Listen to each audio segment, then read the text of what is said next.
Mesdames et messieurs, bonsoir. Bienvenue dans cette grande édition. Les 46e assises de l'Union de la presse francophone ont pris fin ce matin à Conakry.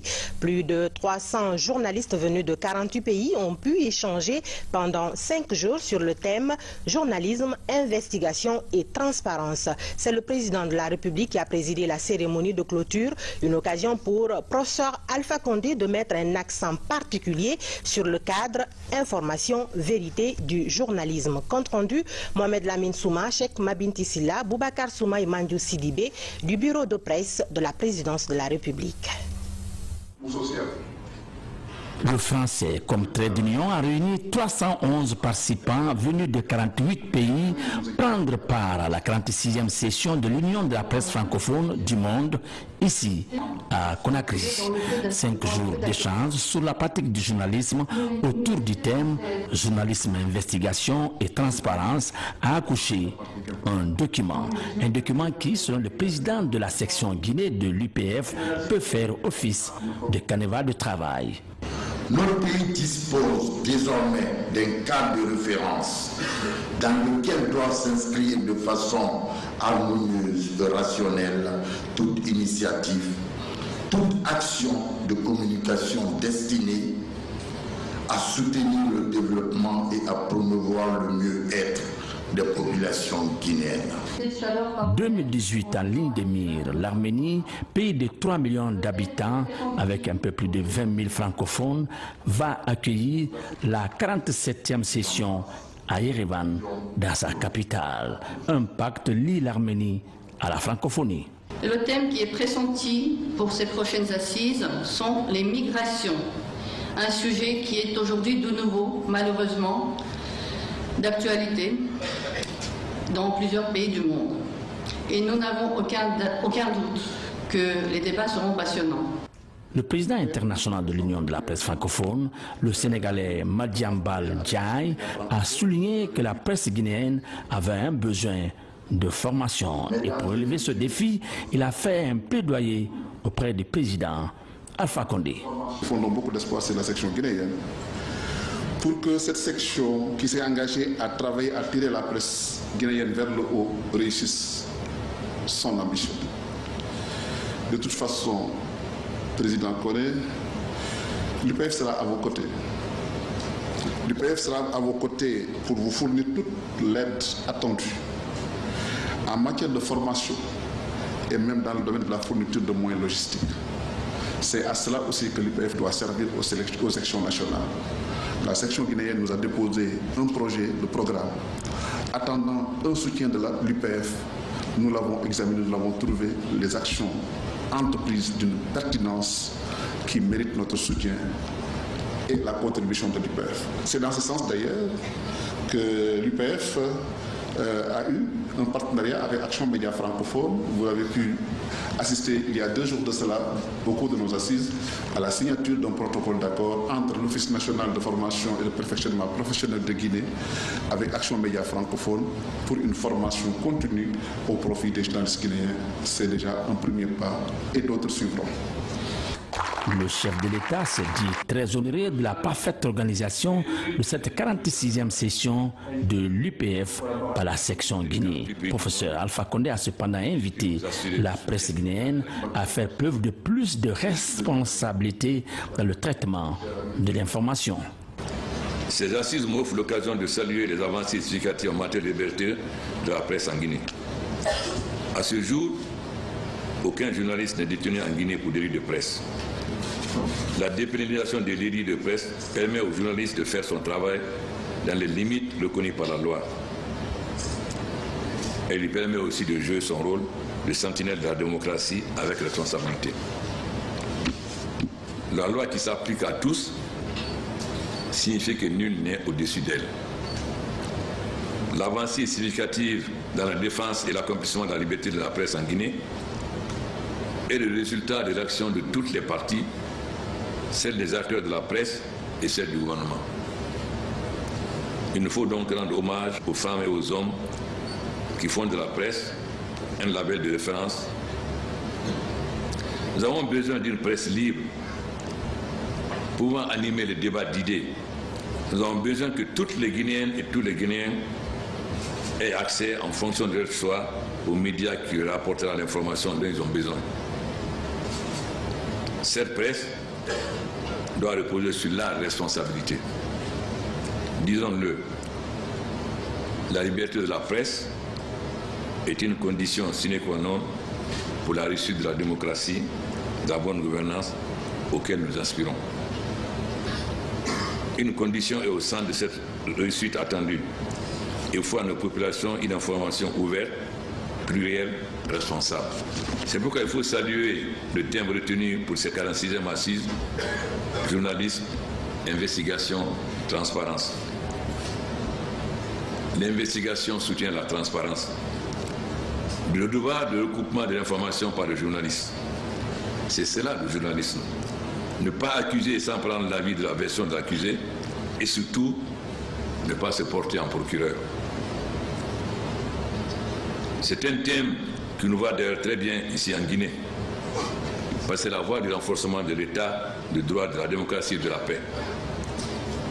Vous et nous savons que ce chemin est complexe.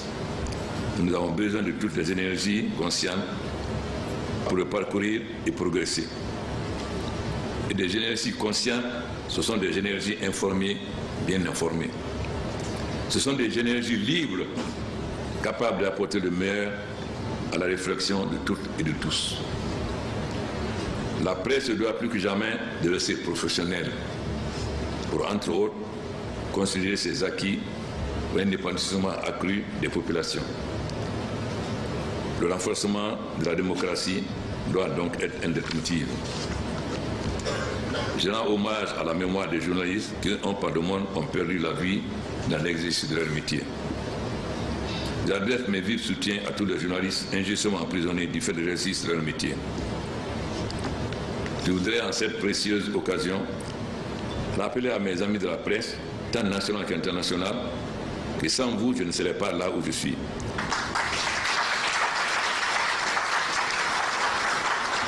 J'ai été, je suis et je serai le meilleur allié de la presse. Cette presse qui respecte l'éthique et la déontologie du métier. Si nous ne respectons pas les règles que nous avons nous-mêmes établies, nous aurons droit vers l'anarchie et le libertinage. Je suis persuadé que le monde de la presse comprend mon souci et qu'ensemble nous pourrions faire de cette liberté de la presse un acquis commun. C'est même un sacerdoce. Je remercie encore toutes les délégations de 300 journalistes venus de 48 pays du monde et je puis vous assurer du soutien total de la Guinée pour une presse véritablement libre, sans l'emprise de groupuscules politiques qui ne feront que remettre en cause cette liberté chère à vous tous. Nous ne devons jamais oublier le rôle qu'a joué Mille Collines dans les situations du Rwanda. Je n'ai pas voulu perturber vos assises. Sinon, dès votre arrivée, je vais demander à la présidente de la haute autorité de la communication de vous transmettre la situation de vos collègues en Guinée. Aucune radio en Guinée n'est en règle. Aucune. Aucune radio n'est en règle. Si nous appliquons la loi, nous fermons toutes les radios. Ils sont là. Ils n'ont qu'à me démentir. Vous avez des radios qui émettent sans autorisation. Quand j'ai l'autorisation de mettre à Conakry, je vais mettre sur l'intérieur. Ensuite, à chaque rencontre que j'ai avec les journalistes, je leur dis, faites l'investigation. Les journalistes guinéens ne savent pas ce qu'est l'investigation. Vous dites professionnalisme, mais ils recrutent des jeunes diplômés sans emploi qui sont de l'école, c'est même parce que c'est la presse. J'espère que vous avez eu le temps d'écouter les radios en Guinée. Je vais vous donner un dernier cas. Nous avons signé des accords avec toutes les centrales syndicales. Et un syndicaliste affecté à l'intérieur, non seulement refuse d'aller, mais rentre en rébellion. Les radios refusent de diffuser les communiqués des syndicats. Pendant ce temps, ils se font des véhicules de ce monsieur qui a pris la clandestinité. C'est pourquoi cet après-midi, j'ai convoqué tous les syndicats, les parents d'élèves et les patrons des radios. Car si quelqu'un se rébelle contre la loi, quiconque diffuse ses idées est complice et sera poursuivi par la loi. Moi, je n'ai pas une langue de bois et je n'ai peur de personne. Je reconnais tout ce que la presse a fait pour moi. Les journalistes guinéens croient qu'ils sont au-dessus de la loi. qui peuvent faire n'importe quoi. Non, il faut se dire la vérité. J'ai bien écouté notre frère. Mais il y a un proverbe chez nous, tous ceux qui disent il ne fera rien de bien, il fera qu'un fambe. Que quand tu parles à la souris, il faut parler aussi au kenda. Si le kenda ne sent pas, la souris ne viendra pas. Donc, je suis très content que vous vous engagez à aider vos frères guinéens pour le professionnalisme. La presse guinéenne n'est pas professionnelle. Vous dites Babacar. Babacar, c'est mon jeune frère. Et c'est mon jeune frère qui me commande, qui me donne des ordres. C'est un modèle. Et je sais tout ce qu'il a traversé. Parce qu'il a fait d'investigation. Et vous savez tous les problèmes qu'il a eu avec le propriétaire de l'usine de sucre. Et comment il a perdu les terrains qu'il avait et qui coûtaient des milliards. C'est pourquoi je suis content que vous ayez fait cette éloge. Parce que c'était un modèle. Il a continué à se battre. Alors, il faut que les journalistes guinéens prennent exemple sur des gens comme ça, qui ne pensent pas.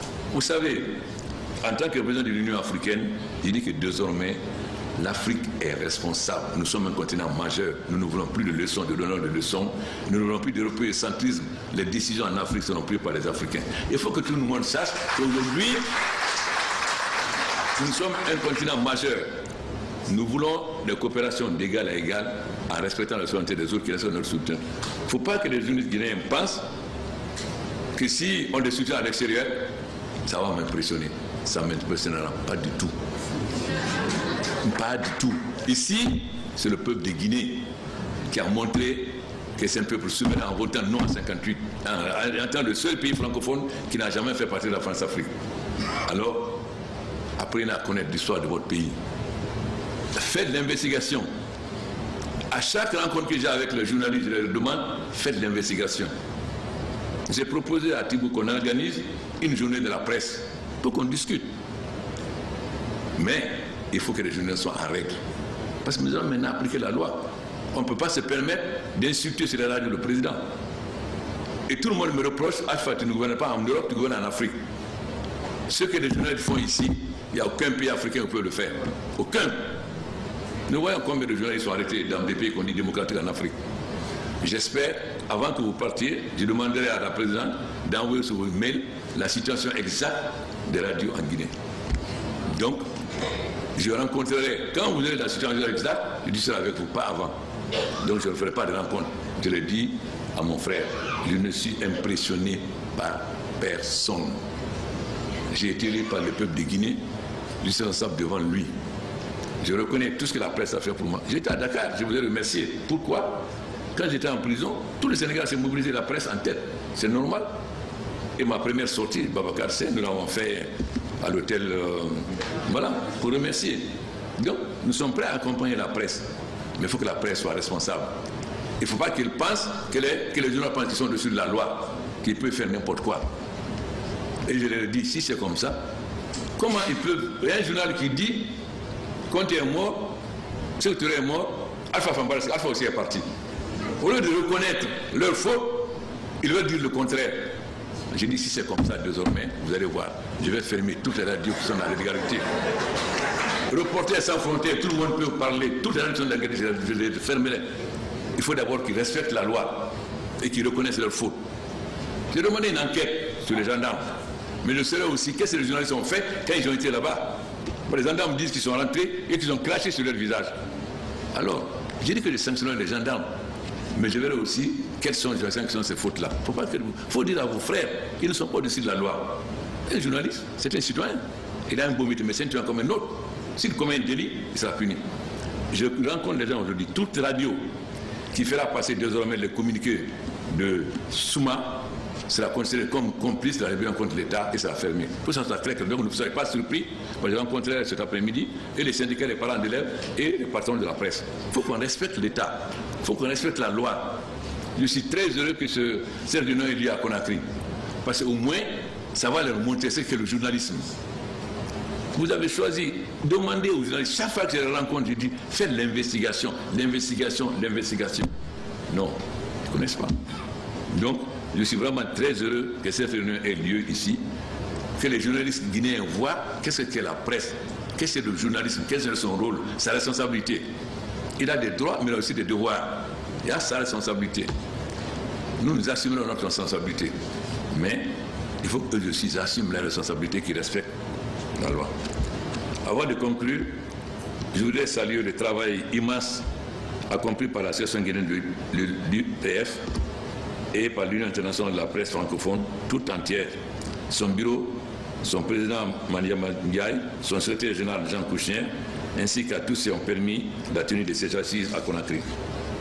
Merci d'avoir honoré la Guinée par ce déplacement. Je souhaite à tous et à chacun un bon retour. Ensemble, une presse libre au service du monde et du peuple. Merci. Peu avant, le représentant du secrétaire général de la francophonie a affirmé que cette 46e session de l'UPF est l'une des plus réussies des 10 dernières années. Même avis chez le secrétaire général de l'Union de la presse francophone qui a émis le souhait que l'UPF soit la vitrine de la pratique du journalisme dans le monde. Tout un défi. Ce qu'il faut également noter, c'est que les débats de ces 46e assises de l'Union de la presse francophone ont été dominés par l'investigation journalistique. Ce n'est pourtant pas un genre nouveau, mais l'investigation est de plus en plus prisée par les professionnels des médias. Pourquoi? Élément de réponse dans ce reportage de Mamadou Saliouba et Adama Traoré Elsa. Journalisme d'investigation, transparence, le thème était au centre des débats durant les 46e assises de l'Union de la presse francophone. Pourtant, ce genre journalistique n'est pas nouveau dans la profession. À l'ère du numérique, l'investigation reste prisée par les professionnels des médias. L'investigation consiste à révéler à la face de tout le monde ce qui est caché. Ça peut être dans la gouvernance des États, ça peut être dans la gestion des entreprises. Mais attention, la seule différence c'est que, et on l'a mentionné, c'est que le travail d'investigation que le journaliste fait, c'est pas la même chose que le travail par exemple d'un policier. Parce que celui du journaliste s'arrête lorsqu'il met ensemble, révèle tout ce qui est caché. Et le reste, c'est à la justice de faire son travail. D'après les spécialistes, l'investigation journalistique permet de mieux informer et faire avancer le débat démocratique. Journalisme d'investigation, surtout dans un monde où on parle de transparence, mais qui n'a jamais été aussi cachotier que par le passé. Autant on dit que nous sommes dans un monde globalisé, un monde ouvert, un monde dominé par Internet, les réseaux sociaux, un monde de liberté de parole et d'expression, mais jamais, à mon avis, des choses qui sont importantes pour la population n'ont été aussi fermées, aussi cachées justement aux populations qui doivent être justement les bénéficiaires de l'information et de la bonne information. Chercher l'information, ne pas se contenter simplement de ce que véhicule le web par exemple, parce que se contenter de véhiculer des informations qui sont publiées dans le web, c'est de prendre le risque de diffuser des informations qui ne sont pas exactes. C'est finalement de rendre inutile la profession de journaliste. Durant ces 4 jours de travaux, les professionnels des médias venus de 48 pays francophones à travers le monde ont échangé sur les mots qui assaillent leur profession. Les prochaines assises de l'Union de la presse francophone sont prévues l'année prochaine en Arménie. L'actualité, c'est aussi la grève des enseignants dans le but de trouver une solution rapide à cette crise qui secoue l'enseignement préuniversitaire dans notre pays. Professeur Alpha Condé a rencontré cet après-midi même syndicats, patronats, parents d'élèves, patrons des radios et télévisions privées ainsi que le gouvernement.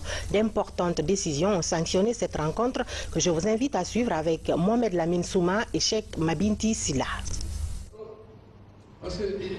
Dans le but de trouver une solution rapide à la crise qui secoue actuellement l'enseignement préuniversitaire, le président de la République a échangé avec les syndicats, patronats, associations de parents d'élèves et les patrons des radios et télévisions privées de Guinée.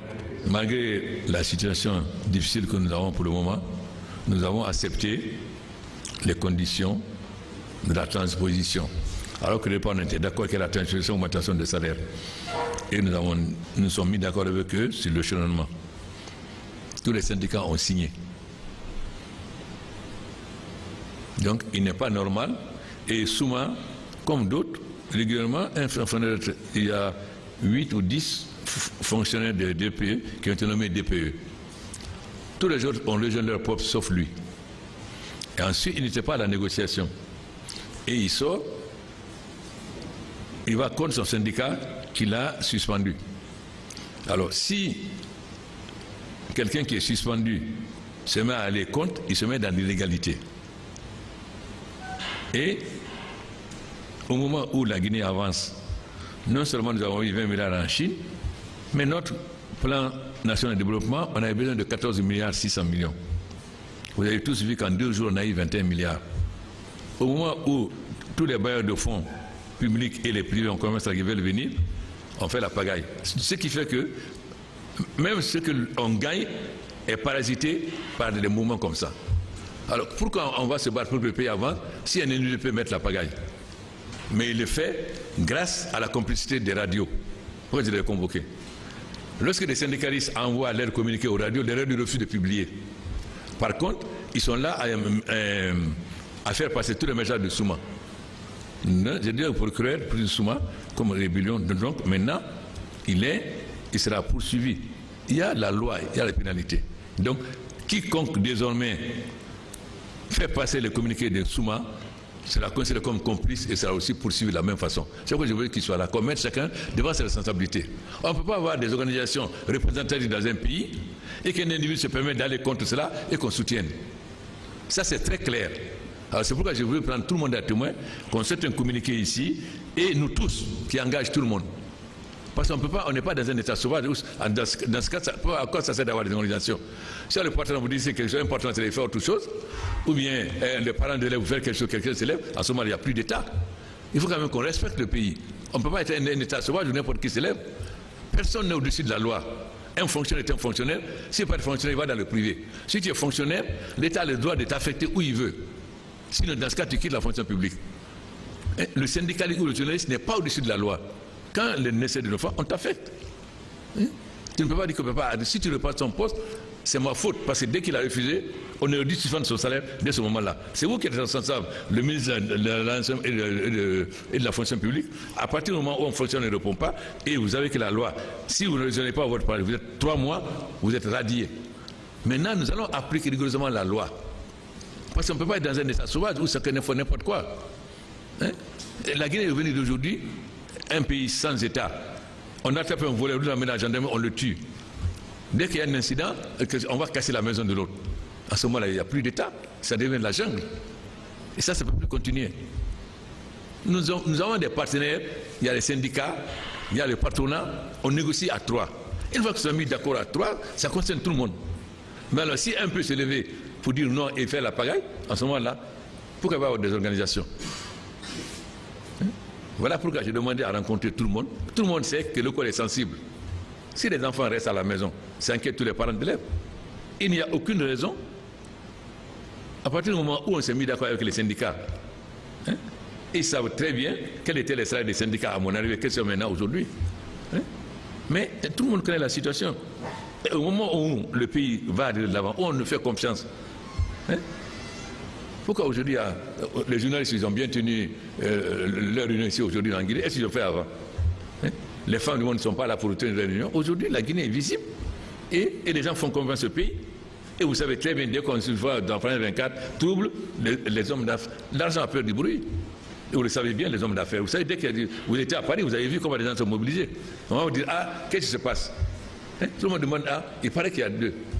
Et je reproche au syndicat de ne pas avoir été présenté les condoléances. Moi, j'arrive à 21 nuit, mais hier, j'étais à Dambompa et à Koza, parce que 2 enfants sont morts inutilement.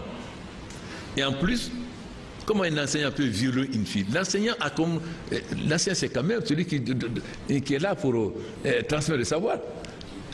C'est quand même l'enseignant, le médecin, c'est le modèle. Comment un enseignant peut violer une fille? Et vous savez très bien, aujourd'hui, on ne peut même pas avoir la fille, parce que les parents ne veulent pas. Parce qu'avec votre mentalité, on va dire, c'est la fille qui a été violée, elle va être pestiférée. Tout le monde sait ça. On n'est pas encore en Europe où les gens vont parler harcèlement sexuel. Vous savez très bien que quelqu'un est violé en Afrique et devient un paria. Comment un enseignant peut se permettre cela? Voilà où ça conduit. Donc j'ai souhaité qu'on se voit, qu'on s'explique, et pour que vraiment l'État marche normalement. C'est pourquoi j'ai souhaité qu'on se rencontre tous et les journalistes, parce qu'on ne peut pas accepter, et j'ai dit ce matin, lorsque j'ai été à la clôture, si quelqu'un est considéré comme atteinte à la sécurité de l'État, quiconque est avec lui est même responsable que lui. C'est pourquoi j'ai préféré convoquer les porteurs de presse pour mettre chacun devant ses responsabilités.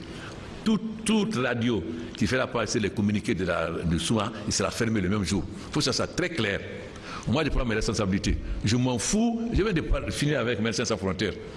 Ce qu'il peut écrire, je m'en fous. Parce que si les gens violent la loi, j'appliquerai la loi. Voilà pourquoi je vous ai demandé à vous voir. Pour leur part, les deux centrales syndicales qui sont la CNTG et l'USTG ont réaffirmé l'attachement aux derniers accords conclus avec le gouvernement. Avec votre concours, il y a eu 5 syndicalistes qui ont eu des postes de nomination à des postes de responsabilité, notamment comme DPE.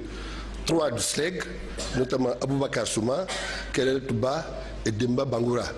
Demba Bangoura a rejoint son poste, il est muté à Youmou. Et Kadia Touba, elle a été mutée à Dalaba. Aboubakar Souma, lui, il a été muté à Dingrai. Comme le ministre vient de le dire, comme vous venez de le dire, Kadia Touba, elle a rejoint, après elle est revenue. Demba Bangoura étant à Youmou, lui, il a rejoint. Au niveau de la FSPE, le secrétaire général adjoint Ben, lui, il a été muté à Koundara, il a rejoint. Et le camarade Ossé aussi a été muté à Kindia, lui également, il a rejoint. Donc, quand la négociation a été entamée au mois de septembre, nous étions tous dans la salle avec 4 ministres. Le ministre du Budget, le ministre de l'Enseignement technique et de l'Emploi et du Travail, le ministre de la Fonction publique et le ministre de l'Éducation, avec le mouvement syndical et le patronat. Alors quand nous nous sommes installés dans la salle, le ministre porte-parole du gouvernement a constaté la présence de M. Souma dans la salle. Il s'est adressé à nous à ces termes. Camarades, messieurs les syndicalistes, si nous sommes en train de respecter les textes de loi, à vous aussi de respecter ce que l'autorité de l'État vous soumet. Vous avez bénéficié d'un décret de Monsieur le Président de la République, il faut que vous rejoigniez. Dès lors que cela est fait, vous ne devrez plus être dans la salle. Donc le secrétaire général adjoint de l'USTG, en l'occurrence M. Abdoulaye Kamara, s'est levé, il a pris la parole. Effectivement, il a dit à M. Souma, vraiment vous n'êtes plus de la partie, vous pouvez nous excuser et rejoindre votre poste.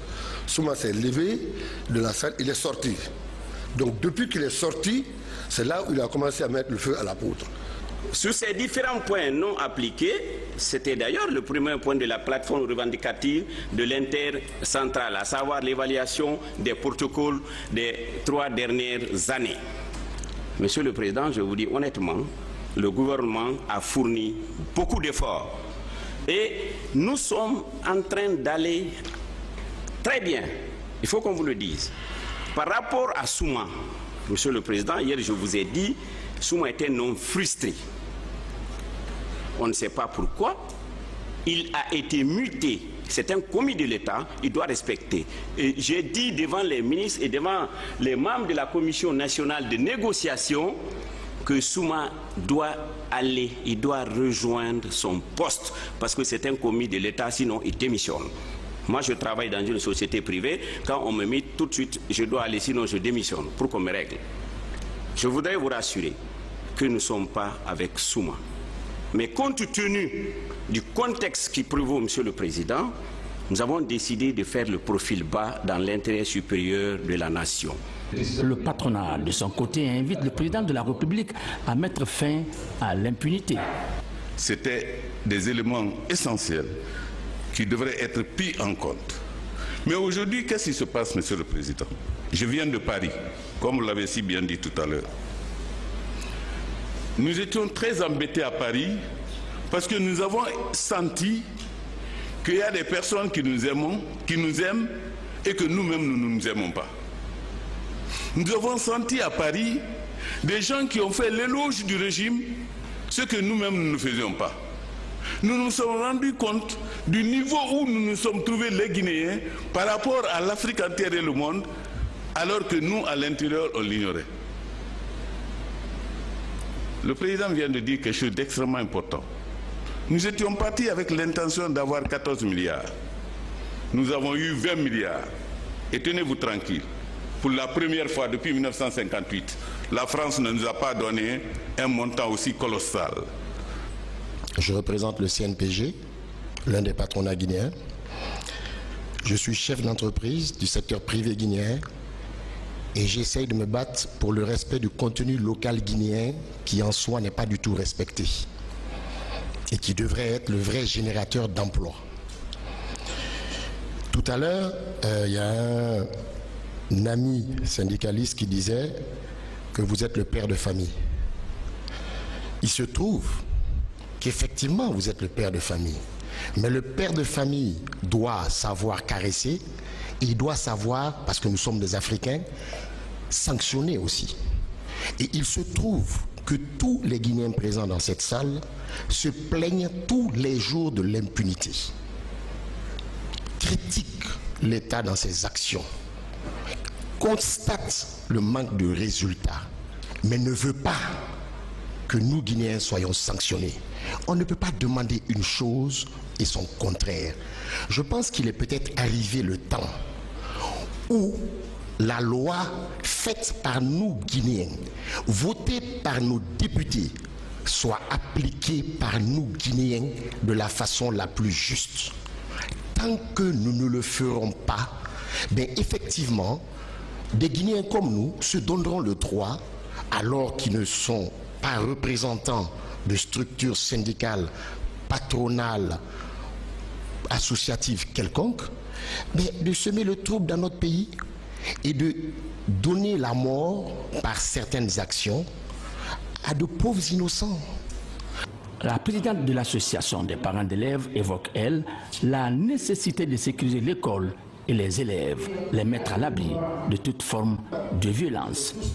Aujourd'hui, nous sommes tous conscients de l'échec de l'année passée. Ils n'ont pas dit qu'un enseignant n'a pas perçu son salaire parce que son élève ou bien il n'a pas eu un grand pourcentage d'admis. Mais les enfants, ils ont échoué. Ils l'ont accepté et ils ont promis de redoubler d'efforts, sachant que c'est le travail qui paye. Ce n'est plus avec des notes de cours gonflées qu'on passe en classe supérieure ou les examens. Ils ont repris l'école avec une grande force, avec un grand espoir. Mais malheureusement, aujourd'hui, ces enfants-là ne bénéficient pas de ces cours. Les parents, quelque chose, on dit aujourd'hui qu'il y a des pauvres. Oui, je suis d'accord. Des femmes qui vendent le piment au marché. Mais ils ont trouvé la tenue pour leurs enfants. Des sacs d'écoliers, des cahiers, des paires de chaussures. La collation est pour permettre à ces enfants d'aller à l'école. Ceux qui sont plus nantis ont payé des millions pour que l'année scolaire de leurs enfants soit assurée. Tout ça là, c'est pour assurer l'avenir de demain, l'avenir de la Guinée de demain. Mais si par je ne sais quoi, on arrive à priver nos enfants de leur savoir, ça nous indigne, ça nous offense. Accusés par les syndicats de refus de diffuser les communiqués et autres couvertures médiatiques, les patrons des radios et télévisions libres de Guinée ont donné des précisions. Il y a 47 radios privées en Guinée. Vous partez sur 2 radios, on vous refuse de parler. Pourquoi vous ne partez pas sur les autres radios? On va me dire, ce sont les mieux écoutés, parce que vous avez voulu qu'ils soient les mieux écoutés. Qu'est-ce qui vous dit? Est-ce qu'il y a une étude disponible pour dire que ce sont les radios les mieux écoutées?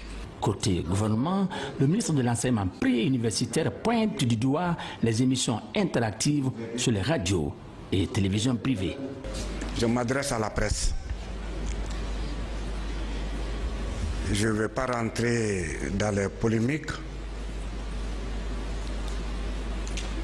Je leur demande très respectueusement au nom du président de la République de nous aider à calmer les esprits, de nous aider à sensibiliser. Parce que il y a beaucoup de choses qui sont en train de se dérouler avec des émissions interactives. Parce que tout le débat, c'était autour de communiquer. Même nos interventions traditionnelles qu'on peut faire sur les médias ne sont pas beaucoup écoutées à cause de ces personnes qui interviennent. En conclusion, le président de la République, professeur Alpha Condé, a appelé syndicats, hommes de médias, patronat et gouvernement à se donner la main pour la reprise rapide des cours dès lundi 27 novembre sur toute l'étendue du territoire national. Je vous assure qu'elle fait là. Il faut prendre très au sérieux ce que je suis en train de dire. Je l'ai dit ce matin devant toute la presse internationale. Je vous jure que nous appliquerons. J'ai prévenu Médecins sans frontières. Toute radio ou autre qui fera la propagande du soulèvement, que ce soit par les communautés de Souma ou autre, on va fermer. Je prends mes responsabilités, j'ai prévenu. J'ai reçu tout à l'heure Médecins sans frontières. Je les ai prévenus lorsque je suis parti à Noun, que nous aurons cette rencontre. Et que voilà la décision qu'on va prendre. Donc ne croyez pas que demain on va dire « Ah, vous avez fait une radio que ça va nous impressionner ». Ils sont déjà prévenus. J'ai prévenu devant le monde entier, puisque vous avez 48 pays qui étaient là aujourd'hui. J'ai été clair. Nous n'accepterons plus que les gens pensent qu'ils sont dans un état sauvage. Et parce qu'on vous donne l'argent, vous allez pousser au soulèvement. Ça sera très clair. Toute émission interactive qui poussera au soulèvement aux gens dans la rue, nous avons des issues. S'il y a la grève, c'est les syndicats reconnus par l'État qui lancent ce mode de grève. Il y a un syndicat qui est reconnu par la loi qui lance le mode de grève. Il y a l'association des parents d'élèves qui est une structure reconnue légalement. Alors si n'importe qui s'élève pour parler au nom des parents d'élèves, mais c'est facile d'aller dire aux étudiants, revendiquer une bourse, demander 3 millions par mois de bourse. C'est facile. On n'acceptera plus cela. Donc je vous ai fait participer pour que chacun prenne ses responsabilités. Au moment où on a eu 21 milliards à Paris, au lieu de communiquer sur ça, vous polluez l'atmosphère en donnant les paroles à des gens qui disent qu'il faut révolter. Pendant ce temps, le peuple de Guinée n'a même pas la possibilité d'être informé sur ce que son gouvernement est en train de faire pour lui. Quel est l'État qui a été, africain qui a eu beaucoup plus que ce qu'il a demandé? On a demandé 14, on a eu 21. Vous ne communiquez pas sur ça, vous passez des communiqués sur les gens, c'est payé, eux des gens de Souma, c'est faire la pagaille. Ça ne l'acceptons plus. Et personne ne sera surpris. Je vous jure, toute radio qui fera passer le communiqué de Souma ou message interactif appelant sera fermée. Et non, ne comptez pas, tout le monde est averti déjà. Je l'ai dit ce matin en Noun, devant toute la presse, tout le monde. Alors, que chacun joue son rôle. Normalement, c'est vous qui devrez vous sanctionner. Lorsque des radios dérapent, vous êtes professionnel organisé, c'est vous qui devez sanctionner. Vous avez des sanctions échelonnées. C'est vous qui devez prendre vos responsabilités. Si vous ne les faites pas, l'État va prendre ses responsabilités. Alors, si jamais un moment prétendu parent d'élève fait passer un communiqué, le communiqué où c'est passé, ça fermé. Si des prétendants communicants vont faire interactif, soit par appel de cela, il sera fermé. Alors prévenez tout le monde. Il faut que ça soit très clair. Nous voulons que ce pays soit en paix. Le droit de grève est un droit. Quand les syndicats ont des revendications, nous assurons qu'ils fassent grève, c'est leur droit. Mais nous n'avons pas de grève illégale contre les structures syndicales et contre les accords faits par l'État, le patronat et les syndicats. On a fait passer des communiqués en février, on n'a critiqué personne, c'est un droit. Si les gens sont dans leurs droits, pourquoi on va les empêcher d'exercer leurs droits? Mais pousser à la révolte, soutenir, parce que les gens vous donnent l'argent pour que le pays n'avance pas, parce que vous dites que vos communiqués sont payés, donc on vous donne l'argent pour saboter le pays, et que vous acceptez, alors on montrera que cet argent sale-là, vous n'en bénéficierez pas. Parce que si vous allez fermer, vous ne pourrez plus en bénéficier. Et je le ferai sans état d'âme. Je soutiens la liberté de la presse, je l'ai dit ce matin, mais ce n'est pas que la presse, je ne veux pas que la presse 1000 collines se reproduisent en Guinée. Nous savons ce que la presse a fait au Rwanda pour qu'on ait 800 000 cadavres. Alors on n'acceptera pas que ça se reproduise en Guinée. Donc nous allons sortir un communiqué au nom de tous et de façon très claire. Et les syndicats, les parents d'élèves, tout le monde, on n'est pas en grève et tout le monde doit occuper son poste. Les gens qui n'ont pas leur poste ici, on verra aussi, parce qu'en ce moment-là, ils se mettront en dehors de la loi. Et à ce moment-là, on appliquera aussi des sanctions. Pour que ça soit très clair aussi pour les syndicats. Les enseignants qui déserteront les cours, ils seront aussi sanctionnés.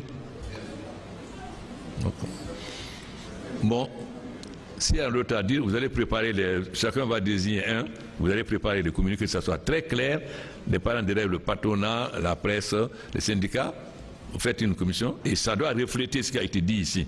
Et le message doit être très clair pour les organes de presse, ça va être très clair et qu'ils sachent que ça sera appliqué de façon rigoureuse. Seulement, tu es le doyen, tu as la responsabilité de faire part de ce message. Nous n'accepterons plus que les gens suivent les rebelles, qui se rebellent contre la Guinée parce qu'ils donnent l'argent. Nous n'avons aucun état d'âme de fermer ces radios. Et on le fera. Je pense que c'est très clair pour tout le monde. Madame la Présidente, je suis désolé. Moi-même, je suis arrivé avant-hier nuit, mais hier matin, j'étais à Dabompa et à Koza. Parce que ce n'est pas normal que votre enfant ait le corps et qu'on ramène son cadavre. Malheureusement, je n'ai pas pu aller dans la famille où la fille a été violée, parce que la famille ne veut pas, et ils ont raison. Parce que si on fait la publicité, c'est l'avenir de la fille qui est, que vous connaissez notre mentalité, nous ne sommes pas tolérants.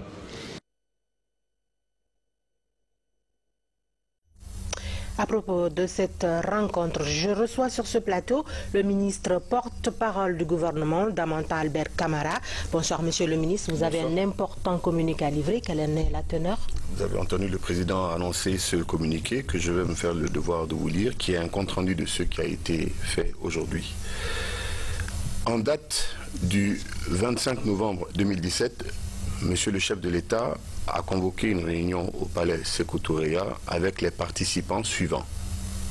Les responsables des centrales syndicales CNTG et USTG, ainsi que les responsables de leurs syndicats du secteur éducatif, la FSPE et le SLEG. Les propriétaires de radios privées, les associations de parents d'élèves, les représentants du patronat, les ministres en charge du travail, de la fonction publique et de l'éducation. L'objet de la rencontre était de faire le point de la situation et de situer les responsabilités de chacun dans le déclenchement de la grève illégale du 13 novembre 2017 qui a non seulement perturbé les cours, mais également occasionné des victimes.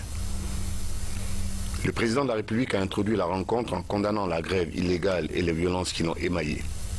Il a renouvelé ses condoléances aux victimes de ce mouvement et a ensuite donné la parole aux différentes structures présentes.